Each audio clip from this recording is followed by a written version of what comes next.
Magpatawad ng mula sa puso. Ako po si Father Fiel Pareha at ito po ang ating segment, ang Daily Devotion, na kung saan tayo po ay magdarasal, magbabasa at magninilay kasama ng salita ng Diyos sa buong taon. Manalangin tayo. Sa ngalan ng Ama, ng Anak at ng Espiritu Santo. Amen. Halina, Banal na Espiritu, liwanagan mo ang aming puso at isip, nang maunawaan at may sa buhay namin ang iyong salita. Amen.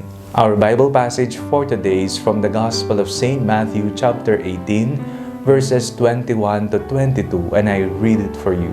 Then Peter came and said to him, Lord, if another member of the church sins against me, how often should I forgive? As many as 7 times?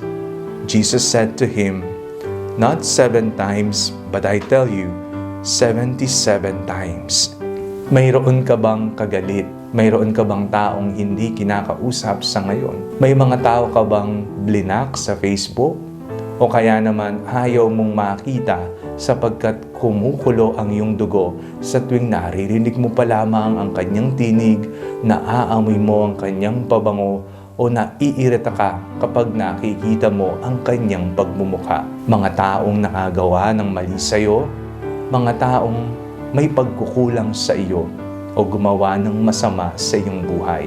Ngayong araw na ito, isang paalala sa atin ng ating Panginoong Jesucristo ang tungkol sa pagpapatawad. Oo, mahirap ang magpatawad, lalong-lalo na sa mga taong talaga namang gumawa ng masama sa ating buhay. Ngunit patuloy ang pagpapaalala sa atin ni Jesus, magpatawad. Sa ibang sipi ng Ebanghelyo, sinasabi parati sa atin ni Jesus, love your enemies and pray for those who persecute you.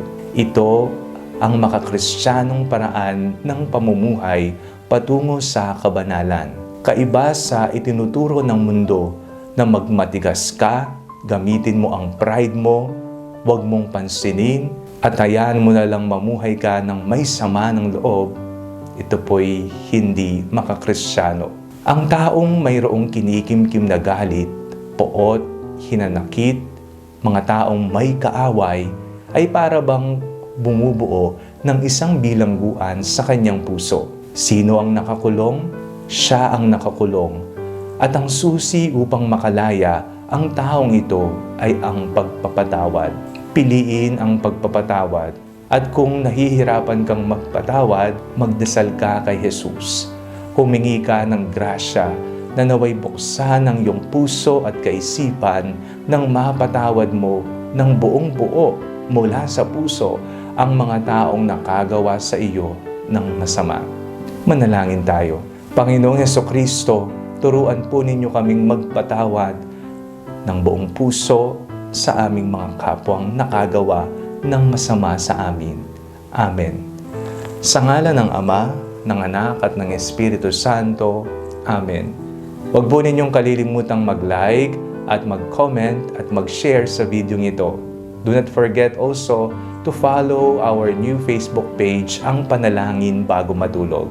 And do not forget to subscribe to our YouTube channel. I-click nyo lamang po ang link na nasa description ng video ito.